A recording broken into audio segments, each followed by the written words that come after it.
And with some late developments from Saudi Arabia now, here is CNN's Mike Chinoy. Mike? We have on the phone, we believe, someone who has been able to call in from Kuwait City, and I hope to be able to pose a few questions. Sir, if you can hear me, can you identify yourself and tell us what do you see from where you are at this moment in Kuwait City? Well, I am Colonel Abu Fahad from the Kuwaiti Popular Resistance here in South Kuwait. In the moment, actually, I can see the people going around the streets after a very long time of, being inside their houses by Iraqi forces. And they all, using their cars' horns and waving by their flags and clapping hands. They are so happy. We did call them to stay inside their houses, but, after 7 months of the Iraqis' occupation, the people just want to show how much they are happy. And I also can hear the bombs. The bombs and explosions somewhere around the city, and we also can see some the previous Iraqi stations without Iraqis, but with a lot of things left behind them. Can you tell us, sir, some of their hamlets and clothes and weapons and ammunition? When did the Iraqis begin to leave Kuwait City? And was their withdrawal orderly, or was it very disorganized? Well, no, I believe it was very, very, very disorganized. And they did start it last night within 11 hours, I think by 11 o'clock last night. By the morning, we saw some of their vehicles left on the streets, and some of their guys, they also left their soldiers in the roads and some of stations. And they are prisoners of war. Now we are capturing them, and we are going to handle them to the international forces. Are the Iraqis leaving on foot, or are they able to take any of their vehicles with them? Well, they took all their vehicles with them, but because they were real disorganized, they left some of their vehicles in the streets and inside the cities. Are you aware of any residents of Kuwait City who have encountered bombs or booby traps? There have been many reports that the Iraqis had placed booby traps and similar devices around the city. What can you tell us about that? Well, we already send our guys now to check about all these things. Because, from 3 days ago, they started destroying all of our buildings and installations by using their artillery and tanks. So they did destroyed all hotels inside Kuwait and all government buildings inside here. And before 3 hours, we sent our guys just to check if there are any booby traps there. What details can you give us about the campaign of terror against the population, the civilian population in Kuwait City? There have been reports of mass executions, of arrests, of Kuwaitis being forced against their will to go with the Iraqis into Iraq.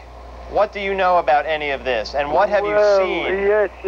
Actually, I can say a lot about it. It was unbelievable. I think no nation in the world saw what we have seen here and what we already suffered from the Iraqis. And we surprised. We did support them for 8 years, and we didn't expect to find all this or to see all this from them. And all what you hear was real right. I have seen by eyes a lot of my friends and some of our guys executed in front of their families and in front of their houses for nothing, just for not liking their being inside our country. We also lost some of our women. One of the resistance women killed by, you know, by a very big knife, by a very strong hit on her head, and followed by two bullets in her chest. So there have been reports. Actually, we did suffer a lot. If you want me to talk about this, I can't talk in days, you know. I'd like to know whether or not this activity increased in the last few days, because the Allies said that one of the reasons for the launching of the ground war was very great concern about the plight of civilians in Kuwait City. Was it getting worse and worse at the end of last week and over this weekend? Yes, that's right. Of course, that's right. In the last few days, we couldn't even leave our houses. They captured around thousands, not less than 10,000 from the streets, and some taken from the mosques. You know, when the people go to the mosque to pray, when they come out, they find the Iraqis waiting for them, and they all been taken to somewhere where we don't know until now where. And you know, some unbelievable action being taken by the Iraqis in the last few days, and we've been praying for the forces to come inside and risk and to give us the real rescue from those criminals. Let me ask you one question. There was a report that there were many bodies in the skating rink in Kuwait City of people killed by the Iraqis. Are you aware of that? Sorry, can you say it again, please? I said there was a report that many of the victims killed by the Iraqis had been placed in the skating rink in Kuwait City. Do you know anything about that? Yes, that's right. That is correct. You know, they have a special art in killing people and kidnapping them and doing a lot of things with them. You know, it was unbelievable, and I cannot actually explain what happened to the resistance guys, and even to the regular people. Can you tell us? The action wasn't taken against the resistance people. It was taken against all Kuwaiti citizens and some of other Egyptians and Syrians and other nationalities. Can you tell me what is the situation in regard to food or water or medical care in Kuwait City right now? Well, I think we don't have anything at the moment inside our country, and believe me when I say so, I can't say it actually. We have buildings as hospitals, but without any instruments and without any medicals, without anything. But the people's health is quite good, not that bad. Are there epidemics? Are people falling ill because of the collapse of the infrastructure in Kuwait City? Well, I believe so. Yes, but not that much. But I believe so. Have you seen any Allied troops in Kuwait City yet? No, not yet. But we have a direct contact with them. They are too close to us. Do you know how close they are, and when do you expect them to arrive? Well, we are expecting them to arrive inside the city in maybe within 1 or 2 hours, because now they are just by Kuwait airport and some closer areas. So because there are no Iraqis inside the cities, we are expecting them within maybe 1 or 2 hours. What is your judgment about how accurate the Allied bombing attacks have been on Kuwait, and were any Kuwaiti civilians victims of the Allied bombing attacks or any other military operations aimed at the Iraqis? Well, it was so accurate, and they actually they avoided to hit any targets inside the cities. This is what we did notice. They knew, the Allies knew that some of the Iraqi intelligences and command points were inside Kuwait City, but they did avoid to hit this because they didn't want to have any casualties among the Kuwaitis. But, what is the situation along the seafront where the Iraqis had... I'm sorry, what was the situation along the seafront where the Iraqis had built very heavy fortifications? Well, are you asking me about the coast or what? No, I'm asking you, what can you tell us about the situation right along the seafront in Kuwait City, where the Iraqis had built heavy fortifications? No, it is so clear, I can say it is so clear, and no Iraq is there at all. Not at all, because we made our reconnaissance today before 2 or 3 hours to check a few points, and we didn't notice any Iraqi points over there. Not at all.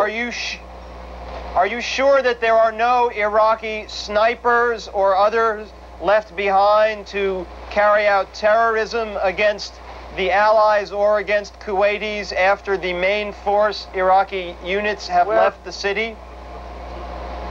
Well, I believe the rest of them never believe in why they are fighting and what they are fighting for. And some of them maybe believe that even Saddam Hussein is falling down. So even when they think to do something, by time I think they will stop what they are going to do. So I don't believe so. Okay, thank you. And they know. And thank you very much. They are not. Sorry. Okay. I said thank you very much, Mr. Abu Fahad. We will speak with you again, we hope, in a very few hours. We've been speaking by telephone with Mr. Abu Fahad of the Kuwaiti resistance. He is inside Kuwait City. He reports that the Iraqis have indeed left, but the city is, to put it bluntly, in a mess. I'm Mike Chenoy, CNN, reporting live from Eastern Saudi Arabia. Retreat or rout or whatever it is, this 41st day is really a tale of two cities, Kuwait City, from which we have just heard, and Baghdad, the capital of Iraq, where CNN's Christian Amanpour is now stationed. Can you tell us, Christian, what the reaction is like in Baghdad to whatever it is, a retreat, a rout, a strategic end of the war? From what we can gather, we've been out on the streets all morning. We were talking to people just before President Saddam Hussein's speech and just afterwards. And afterwards, there was a great deal of shooting, people firing their pistols and automatic weapons in the air, shooting in celebration, I might add. Everybody seemed to be greatly relieved that the end of the war, at least what they considered the end of the war, is here. As I say, there's no indication that military activity is continuing here. There have been several air raid warnings all morning and all afternoon. However, as far as we can gather, the noises we've been hearing, the concussions, have been thunderstorms. There's been terrible storms and heavy rain here today.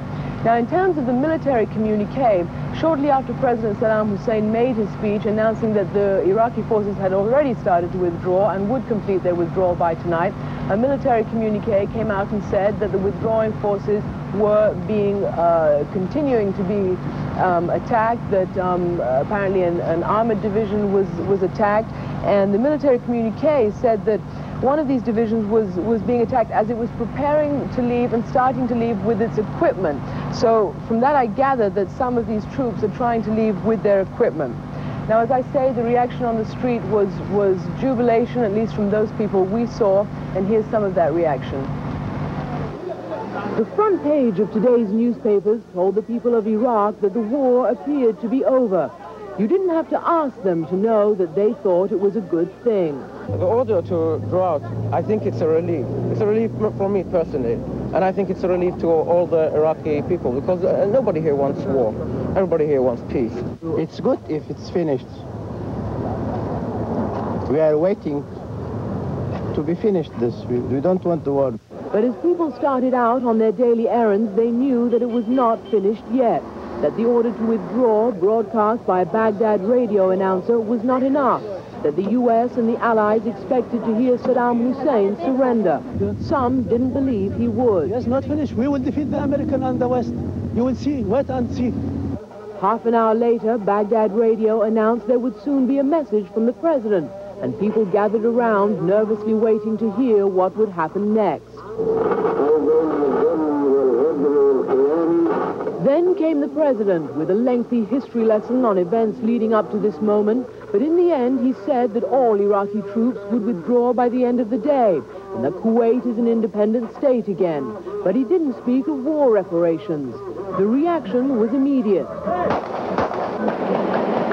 On my community, you want to take return back peacefully, and we don't talk war.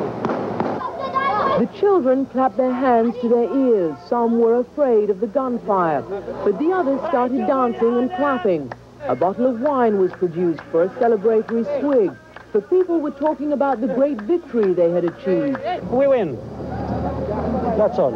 And we hope all the people in the world to be in peace. No more war. We don't want Kuwait also.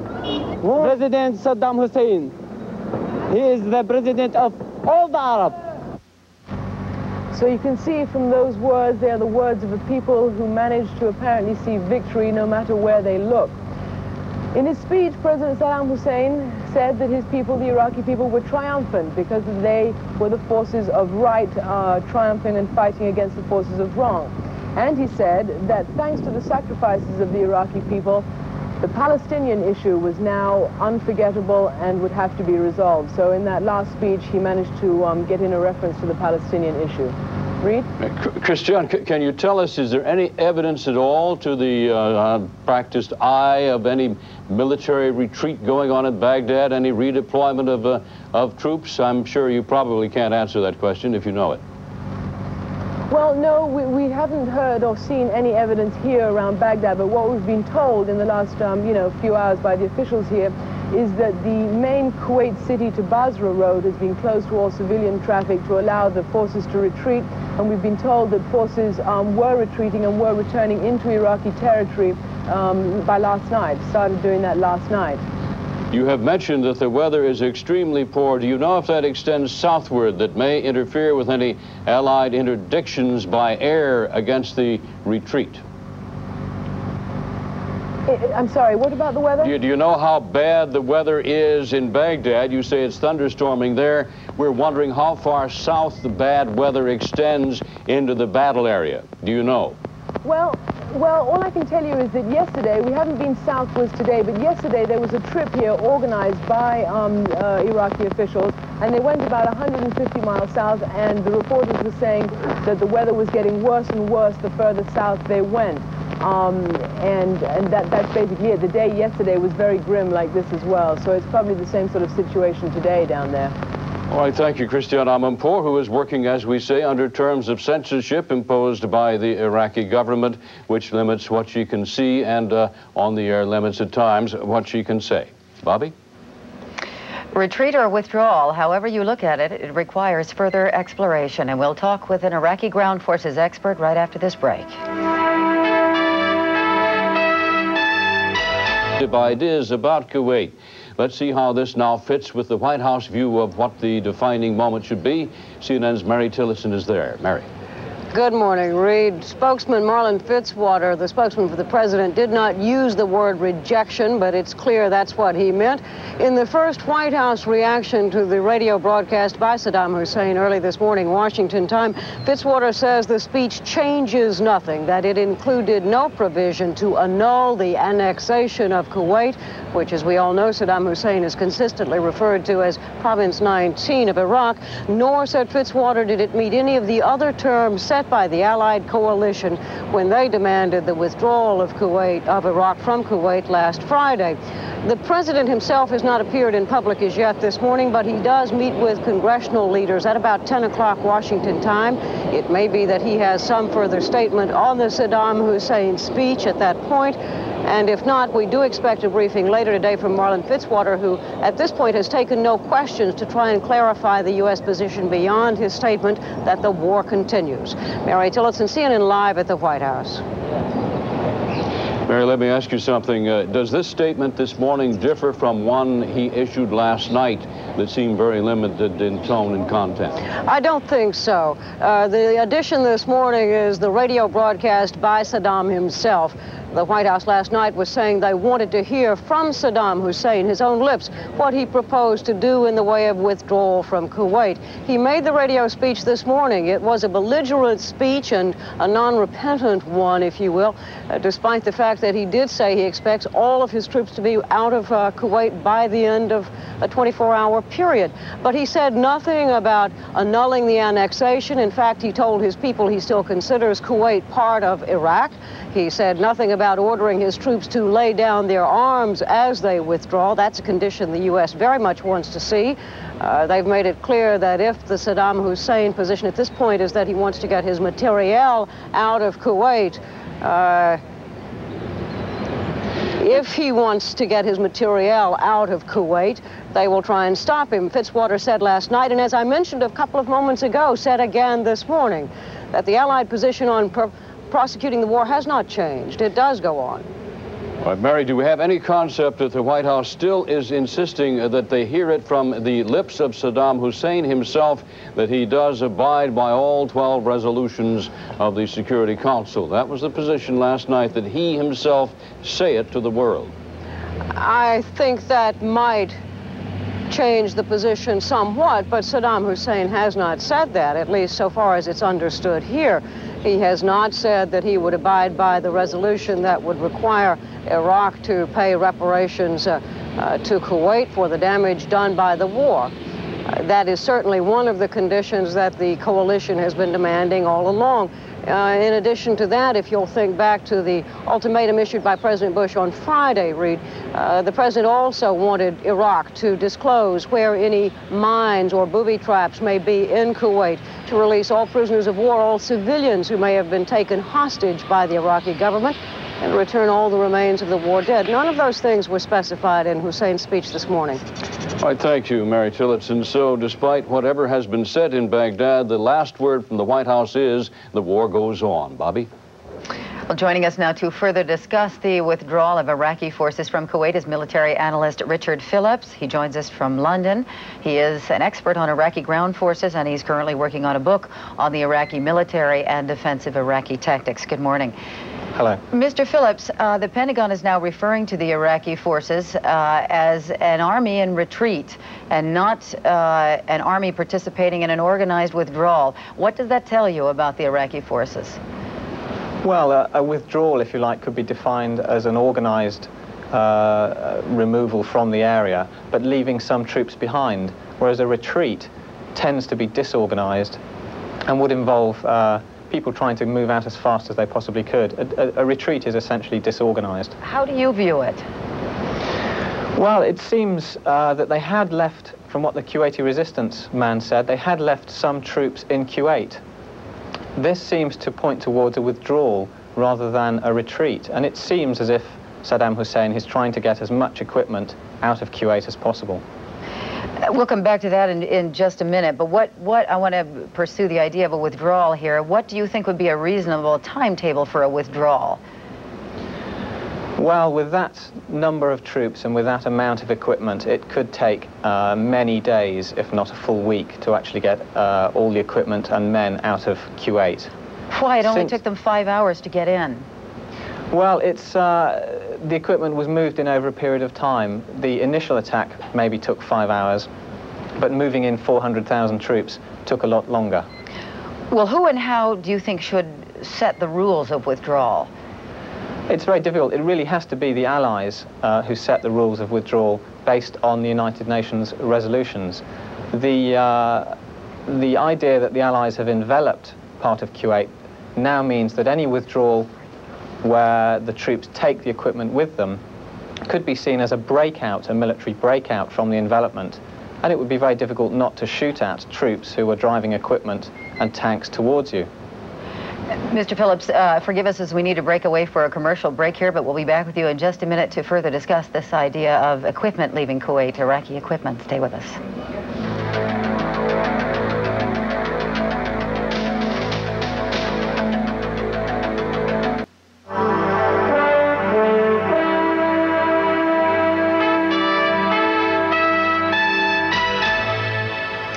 We are are talking to Richard Phillips, a military analyst and, among other things, a contributing editor to Jane's Intelligence Review. Mr. Phillips, we were talking about the removal of Iraqi equipment along with the military forces.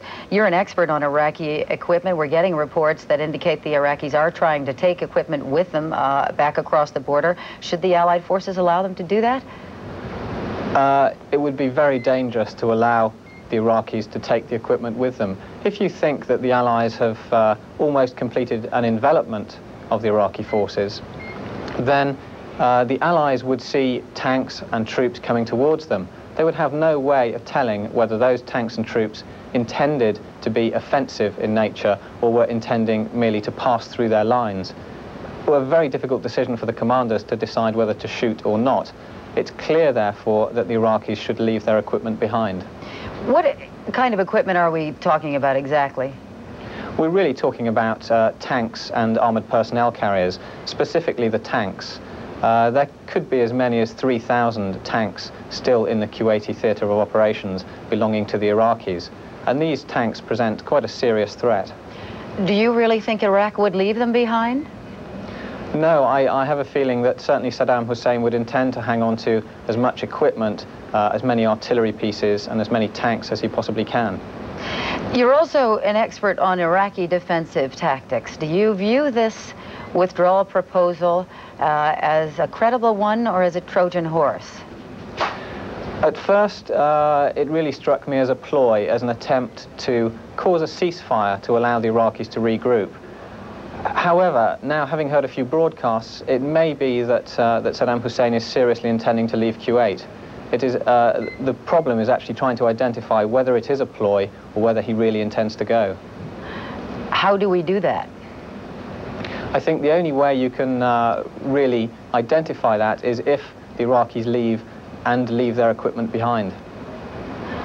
We thank you very much for joining us today. We've been talking with Richard Phillips, a military analyst and a contributing editor to Jane's Intelligence Review. Thanks very much. Thank you. We'll be back with more coverage of the war right after this. Saddam Hussein, which reaffirmed that withdrawal order and announced that the troops would be out by the end of the day, his message said. When that radio announcement was broadcast, the people we were with in the streets who were gathered around a radio listening broke out into celebration of joy. They started firing their guns and automatic weapons in the air, and a lot of people expressed great relief and great satisfaction that, as far as they were concerned, the war is over. As far as the people that we've spoken to, as far as they're concerned, the war is over now that President Saddam Hussein has made that speech. Christiane, do you see any troops in Baghdad? No, not at all. Haven't seen any military activity over here today. Haven't seen any movement, any convoys, any movement, any sign of any military activity. Now, you mentioned the celebrations going on in the streets, and they were around Baghdad radio, and they can hear that right away. How soon is it before they can hear that perhaps this is not enough, that this is not enough of a compliance with all of the UN resolutions? Well, people had already heard that it wasn't enough when the original radio announcer had made his speech, and some people were saying that every time we offer something, the Allies put on new conditions. That was the reaction from some of the people that we spoke to in the street. In the last sort of hour, half an hour, we've heard from the White House and from Marlon Fitzwater that apparently the war was still on, and some of the officials we've been speaking to say, as far as they're concerned, that shows them that the Allies are not just about to liberate Kuwait, but are also after the destruction of the Iraqi army. I'm Christiane Amanpour, CNN, reporting live from Baghdad. CNN World Affairs correspondent Ralph Begleiter is at his post at the State Department. Ralph, what does the U.S. do next? Bob, the United States is going to have to move on two fronts, an offensive front in Baghdad, in Iraq, and a defensive front at the United Nations in New York. The Soviet Union is expected to move at the United Nations to try to begin some kind of negotiations over the terms of the ceasefire, perhaps the terms of the Iraqi surrender.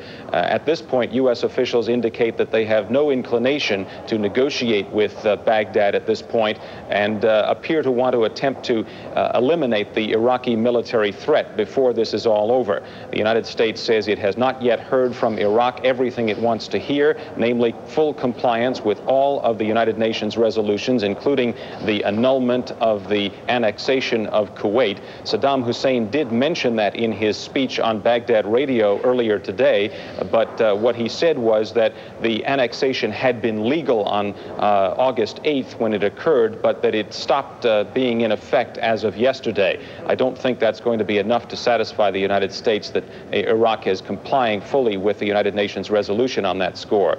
The United States also is going to try to prevent the Soviet Union from engaging in, from getting the United Nations to engage in too much of a negotiation here. And if the Soviets are pushing for a negotiation, they are probably doing it just out of a pro forma sense of commitment to Iraq at this point. The Soviets have no forces in the Gulf and therefore don't have the same sort of input, if you will, to the military coalition, the military alliance that has forced Saddam Hussein to this retreat. Ralph Begleiter, CNN, reporting live from the State Department. All right, Ralph, thank you very much. We want to go to Saudi Arabia and CNN's Mike Chenoy. Earlier, he talked with a Kuwaiti citizen in Kuwait. Mike. That's right. We had an extended conversation with a member of the Kuwaiti resistance who spoke to us over a telephone and described the situation in Kuwait City. He told us that about 12 hours ago, the Iraqis began pulling out of Kuwait City in what appeared to be a very disorganized fashion, leaving weapons and vehicles behind and just breaking and tearing out of there as fast as they could. He said Kuwaitis immediately began pouring out on the streets to celebrate after 7 months of fierce Iraqi oppression. They were honking their horns and waving flags and cheering, this despite appeals from the Kuwaiti resistance radio for people to stay inside and to stay calm, because the more bedlam in the streets, the harder it's going to be to restore order when the Allies eventually enter the city. The person said that the Allied troops were near the international airport in Kuwait City and that he expected them into the city itself within a matter of hours. So that was the situation in Kuwait City as of about an hour ago. Mike Chenoy, CNN, reporting live from Riyadh, Saudi Arabia. We are right now awaiting the arrival of President Bush in the White House Rose Garden. We have been telling you the president planned to deliver a statement to the nation at about 9:45 Eastern Time. It's just a little bit past that now. CNN correspondent Mary Tillotson is at the White House. Mary, the president has not yet arrived, but is scheduled to actually momentarily. That's right, and we can see Mr. Bush in the Oval Office, those of us who are in the press corps assembled waiting for his speech, which should come about a minute or so from now. Every expectation is that he will say in public, on camera, what his spokesman Marlon Fitzwater said earlier today, that the United States in effect rejects the idea that this is the time for a ceasefire with Iraq.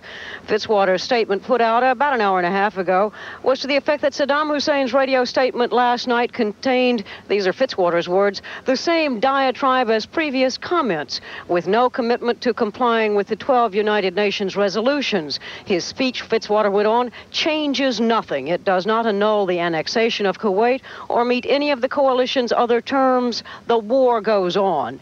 We are expected to hear a variation on that theme from President Bush himself.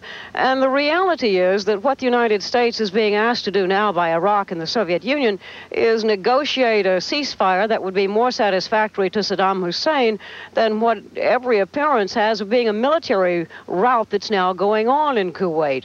The reports are that Iraqi troops are in retreat, are surrendering in large numbers, and Iraq clearly is positioning itself to try and make the best advantage it can while it can. Mr. Bush is now walking to the microphones. I have a brief statement to make today. Saddam's most recent speech is an outrage. He is not withdrawing. His defeated forces are retreating. He is trying to claim victory in the midst of a rout. And he is not voluntarily giving up Kuwait. He is trying to save the remnants of power and control in the Middle East by every means possible.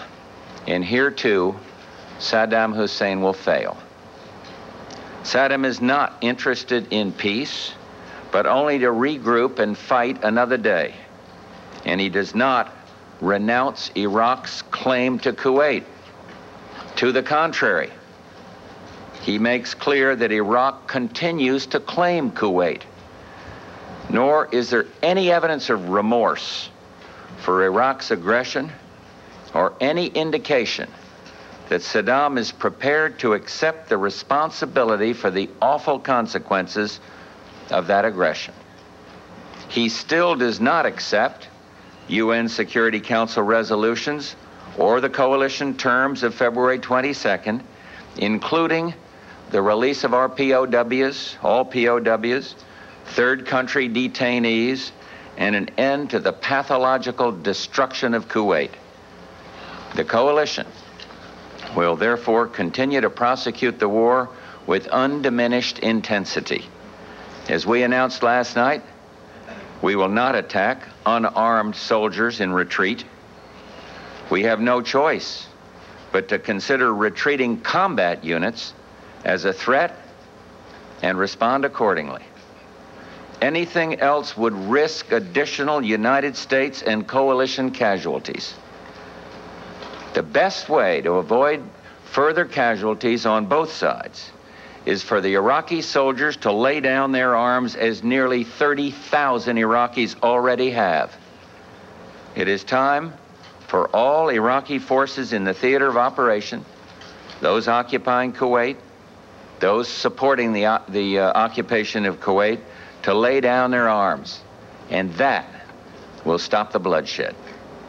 From the beginning of the air operation nearly 6 weeks ago, I have said that our efforts are on course and on schedule. This morning, I am very pleased to say that coalition efforts are ahead of schedule. The liberation of Kuwait is close at hand. And let me just add that I share the pride of all of the American people in the magnificent, heroic performance of our armed forces. May God bless them and keep them. Your goal, sir. Are you trying to get Saddam Hussein? President Bush, the White House Rose Garden, with some tough talk this morning. We want to go to our world affairs correspondent, Ralph Begleiter. Ralph. Said he will take nothing of what Saddam Hussein has announced earlier today. It's not enough, said the president. He called the speech by the Iraqi leader an outrage and suggested that the United States, didn't suggest, he said the United States would continue to fight against Iraqi units if they are carrying weapons, if they're driving tanks. The only way the Iraqis would be perceived as retreating would be if they are unarmed, said the president. He called on Saddam Hussein to accept all of the United Nations resolutions, including those which require Iraq to repay Kuwait for the destruction of Kuwait. What's next for the United States is in the United Nations, aside from the battlefront, obviously, is in the United Nations to try to prevent any effort at negotiating with Saddam. The president indicated the U.S. will insist on a full surrender. Ralph Begleiter, CNN, reporting live from the State Department. The Kuwaiti ambassador to the United States is a diplomat who has become familiar to us all throughout the course of the Persian Gulf War. He is Ambassador Saud Nasir Al-Sabah, and he joins us from our Washington bureau. Mr. Ambassador, first, your general feelings as of this moment. Good morning. My general feeling, of course, goes along fully with the President of the United States. We believe that Saddam Hussein waged this war by deception, and he is trying again to end this war by deception. Therefore, our feeling is that he has to concede defeat. He has to, in quote-unquote, surrender his forces and comply fully with the 12 Security Council resolutions, period. There are no other ways that we're going to let Saddam off the hook by mere deceptions. And again, I'm warning again that against the euphoria and reaction and excitement over statements coming from Saddam Hussein. And Saddam Hussein is not in the position to dictate his terms upon the coalition forces and the world. We are in the position to dictate them. He has to accept them fully, unequivocally, with no doubt whatsoever. Your country is beginning to reopen now after 7 weeks more or less hermetically sealed by the Iraqis. Have you heard anything this morning or over the course of last night about the reports we have heard of atrocities and the general sacking of Kuwait City? I heard the report coming out of Kuwait, I believe over your network from somebody inside Kuwait. And I warned them again against deception. Some of Saddam Hussein's troops are retreating because of fear of being captured by the Allied forces. And they are fleeing in civilian cars. They are commandeering, confiscating civilian cars and fleeing to the north in order to save their skins. This is not a situation that we should react to in a way which Saddam Hussein wants us to. The terms are clear for Saddam Hussein to accept, and as he is nearing defeat and humiliation, he has to react fully with the Security Council resolutions, and no other way will satisfy the coalition forces. Mr. Ambassador, one of the outstanding issues among the UN resolutions is the issue of reparations. As a purely practical matter, do you view Iraq as capable of making any reparations to Kuwait financially? Quite frankly, what I'm referring to in the 12 Security Council resolutions, we have to be very clear here. There's a lot of bloodshed has been spilled. We just lost over 28 Army soldiers, US soldiers in Dhahran as a result of a Scud missile. There are 98 again injured. There are, I don't know how many number of casualties in the war itself now. So there are tremendous risks involved here that we're not going to just react to Saddam Hussein's statements coming over his broadcast and take them seriously. There is a proper forum for this. He has to go to the Security Council unequivocally, authoritatively, and concede defeat and ask for a ceasefire and accept all the Security Council resolutions as specified. With regard to reparation, compensation, this will have to come later, but he has to accept them. Reparation and compensation, not just for Kuwait, for all those innocent non-Kuwaitis who were in Kuwait, for all the families of those soldiers who've been victims of his atrocities and his criminal and warlike activities going on. There is a tremendous responsibility that Saddam has to accept and his regime has to accept. And we have to also secure the stability and security of the region. Remember, Resolution 678 is to ensure the security and stability of the region. With Saddam Hussein there, and let me just remind you again, Saddam still has over 40 divisions intact in Iraq. He could go back and he could wage war again against Kuwait and other nations in the area unimpeded. So we have to be very careful in responding to his statements and be cautious against euphoria and against excitement here. Mr. Ambassador, this is Ralph Begleiter over at the State Department. If I could just ask you, you've forged a new relationship with the United States during the course of this crisis, and you've just mentioned the continuing Iraqi threat that's likely after the withdrawal is complete. Are you now asking, is Kuwait going to ask the United States to keep troops on the ground in Kuwait to help defend against a possible future Iraqi attack? I believe I referred to Security Council Resolution 678, which in the paragraphs there calls for the restoration of peace and security in the area. We are in the process of discussing these facts and having a dialogue with our brothers in the Gulf Cooperation Council, with our other Arab allies, Egypt, Syria. We had discussions in Egypt going on for this purpose. We're also in constant and very close touch and contact with our allies, the US and others, in order to implement the proper meaning of the security and stability of that area. We don't want to see this happening again. I mean, no one wants to see this whole situation repeating itself if Saddam remains in power intact with over 40 divisions still in Iraq. So this is a very serious situation that we have to be careful and cautious in approaching it. We're not going to concede to Saddam Hussein's deceptions and try to let him off the hook so easily. Thank you, Mr. Ambassador. Saud Nasir Al-Sabah, the Kuwaiti ambassador to the United States. CNN correspondent Christian Amanpour is in Baghdad. Christian, I believe you heard or have been told that President Bush says the war will continue with, in his words, undiminished intensity now. Has there been time for any reaction at all there in Baghdad to those words? A little too early for reaction to that. However, you also heard that at the end of President Bush's statement, a reporter said, "Mr. President, are you after Saddam Hussein?" The feeling here this morning was that the Allies are indeed after Saddam Hussein. One official said that they were after Saddam Hussein's head.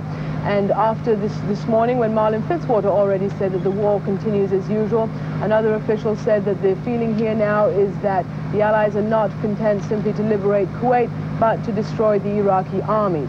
It's clear from what President Bush said and from what the Allies said that they wanted total surrender. In his speech today, President Saddam Hussein did not mention the word, indeed quite the contrary. He said the order to withdraw Iraqi troops was not a defeat. He also did not mention renouncing the annexation of Kuwait. On the other hand, he did say that Kuwait had been annexed, was legally annexed on August the 8th, and it remained so and remained part of Iraq until yesterday. Yesterday, apparently, the order went out for Iraqi forces to withdraw. And from what we're being told here, Iraqi forces have already started to withdraw. I'm Christiana Manpour, CNN, reporting live from Baghdad. And CNN's coverage of the war in the Gulf continues.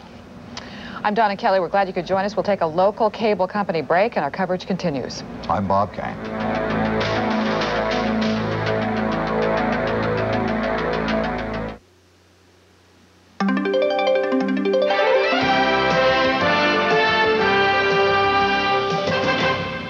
Announcement apparently agreeing with President Bush that the war should continue.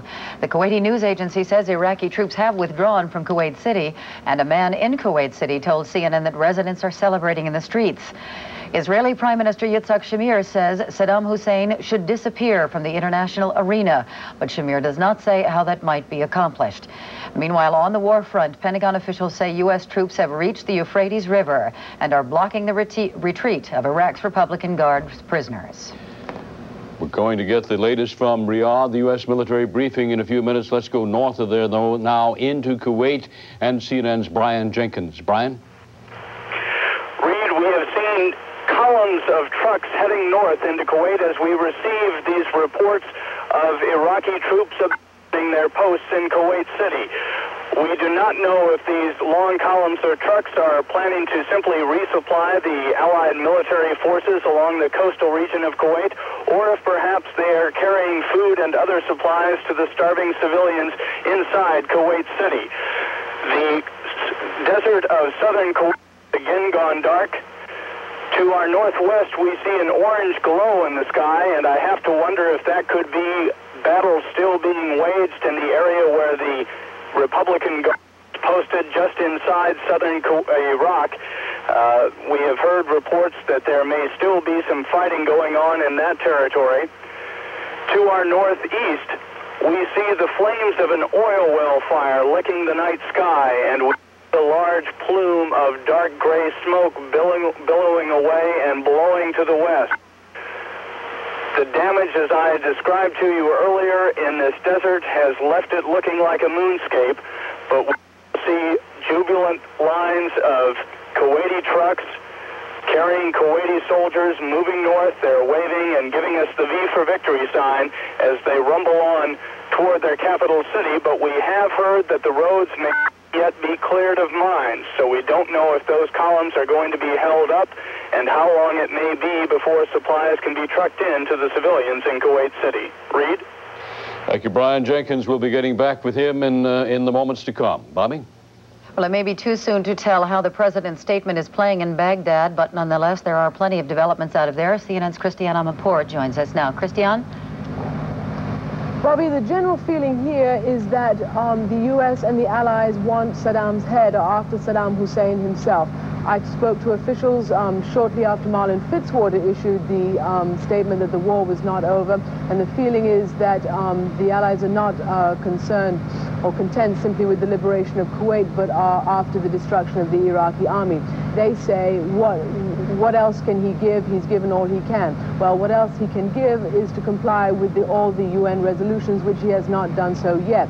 In his speech today, he did not speak of surrender. Quite the contrary. He said that the order to withdraw the Iraqi troops from Kuwait was in fact a victory. He also did not mention renouncing specifically the annexation of Kuwait, although he did say that Kuwait had been legally Iraq's from August 8th until yesterday, when the order to withdraw came about. In addition, Iraqi officials say that the withdrawal of Iraqi troops has already started, that the Iraqi troops are coming out of the northern part of Kuwait into southern Iraq. We may hear from President Saddam Hussein again.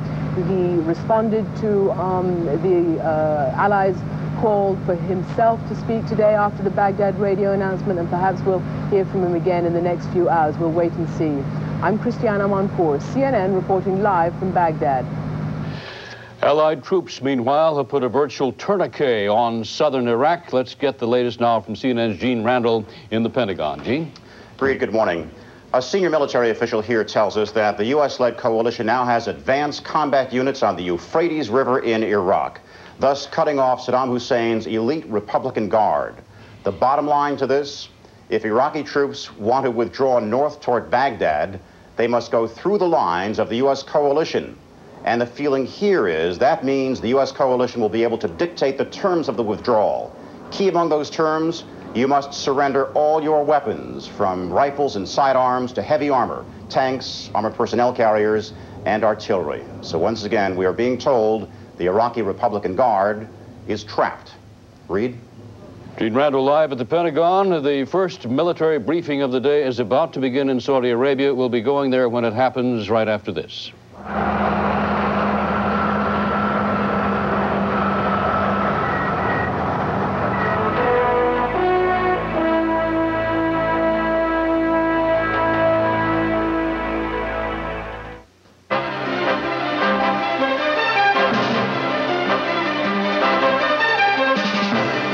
From the front lines and behind the scenes, the most complete coverage of the war in the Gulf is on CNN.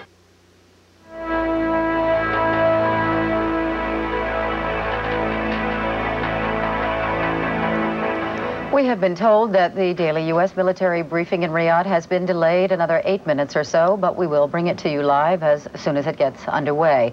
In the meantime, let's visit Amman, Jordan, a country that from the very beginning, win or lose, has been in a possibly precarious position in this conflict. Tony Clark joins us from there. Tony?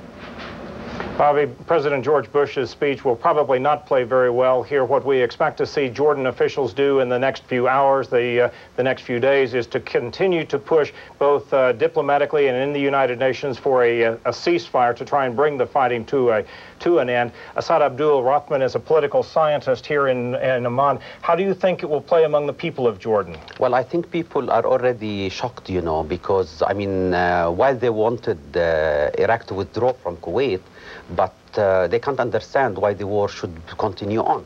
Does this make Jordan even closer to Iraq? Well, definitely. I mean, the Jordanian populace will definitely go more for President Saddam, because he's now not only a national hero, he's going to appear as the underdog and the would-be martyr. This morning, recruitment centers opened up around Jordan to try and get volunteers to go and fight alongside the Iraqis. This is the kind of thing that may spur more recruits? If not anything more, you know, I mean, because I think that would raise the levels of extremism to a new peak, and that would translate into lots of violence and lots of negative reactions. Then what happens to Jordan in the post-war time period if you were to assume that the Allied forces go ahead and defeat Iraq, and now that Jordan has taken a pro-Iraq stance publicly, though not officially, what happens to Jordan? Well, I think that Jordanian position was exposed to all kinds of distortion and disinformation. I don't think that Jordan has gone all that way as it appears in the West in support of Iraq, but it couldn't help seeing an Arab country being demolished and destroyed. And what's going to happen in the future, it all depends on the American policy. If it's going to be as narrow-minded as it has been proven today, then definitely the whole map, the whole political map in the area would be shaken. Dr. Rahman, thank you very much. I'm Tony Clark, CNN, reporting live from Amman. Now we're going into Kuwait City itself. We've managed to get another phone contact with Colonel Abu Fahad. He is a colonel in the Kuwaiti Army in Kuwait City. Tell us, sir, what's happened there.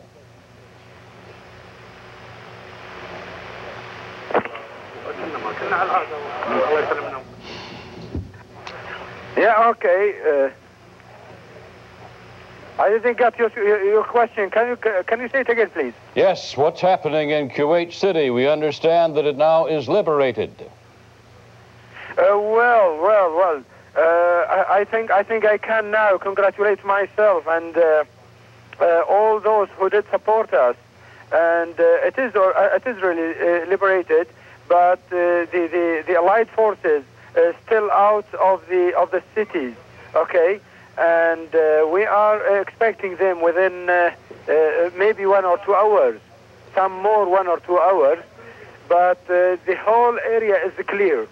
The whole area is clear, even the coast is clear, and we can guarantee that. Clear of Iraqi troops, I imagine. When did they leave and which way were they headed? Well, they left last night. They started leaving last night. They started leaving last night, actually, around 11 o'clock, with a disorganized situation, under a disorganized situation. It was not an organized withdrawal, I gather you would say. What are the citizens doing now? Sorry, can you say it again? Those who stayed in Kuwait, the Kuwaiti citizenry of Kuwait City, what are they doing? Well, some of them demonstrating and going around the streets, waving the flags and clapping, shouting after 7 months of the Iraqi occupation. Do they have cars? Do they have means of transport? We warned them to stay in their houses. Yeah. You warned them to stay inside, but they're not staying inside, I gather. Well, you know, we already appreciate their situation. Being under the Iraqis' occupation was something more than terror. So after that, after being free is something out of our imagination. Very well. The liberating forces, you say, are on the outskirts of the city. Is there any indication to you, when did the Iraqis stop what has been a well-publicized reign of terror there? When was the last terrorist act? Well, it was in the last minute they were here in our country. What did they do in that last minute? Well, they took all the hostages, the thousands of prisoners with them. We don't know where are they now, but I believe they are using them just to protect themselves behind them. You say they took thousands of Kuwaiti citizen prisoners with them? Yes, that's right. And how are they being transported? Under gunpoint? Are they bound, tied, or how did they get them out? Well, of course, they were prisoners. Before that, they were prisoners in their jails. So when they did withdraw, they took all those people with them. Are there fires within the city? Is the damage heavy? Of course, yes, it is. There is a heavy, very heavy damage. They did use their artillery and their tanks with a phosphoric ammunition to destroy and burn all our installations and buildings. All right, Colonel Abu Fahad, who is reporting to us the scene in Kuwait City, a liberated city, or at least on the very verge of it, as the Allied coalition forces are on the very outskirts, if not entering the city now.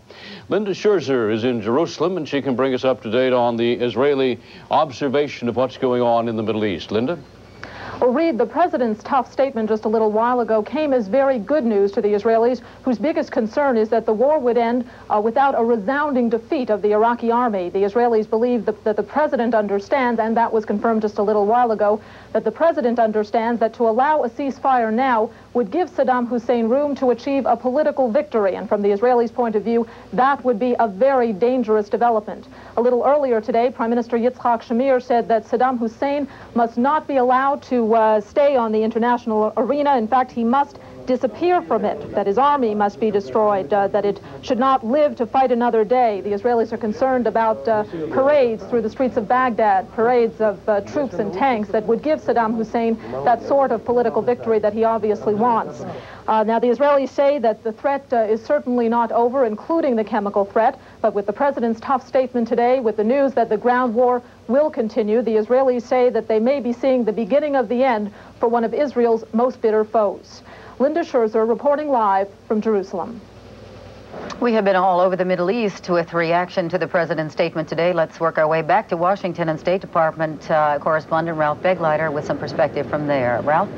Bobby, I think the president's statement this morning indicates that the Bush administration has concluded Saddam Hussein was a paper tiger. All throughout the world, and particularly in the Arab world, the comparison of the statements by Saddam Hussein this morning and President Bush also this morning suggests that Saddam has had no resistance whatsoever to the American and Allied forces invading Kuwait and Iraq.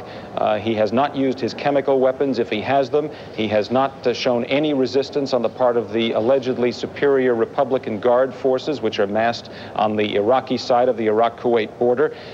And President Bush indicated in his statement that the United States, recognizing that, now wants to push Saddam all the way to the ropes and demand unconditional surrender and insist that Saddam comply with all of the UN resolutions, promise to repay Kuwait for the damages that Iraq caused during the invasion, and essentially insist on no negotiations with Saddam whatsoever. The president called for Iraqi troops to return, to retreat without any weapons whatsoever. The United States obviously wanting to do whatever it can to destroy Saddam Hussein's remaining military force, and the president's statement attempting to destroy whatever remains of Saddam Hussein's political force. Ralph Begleiter, CNN, reporting live from the State Department. And the first of the U.S. military briefings of the day will begin in Saudi Arabia. When it does, we'll be there right after this.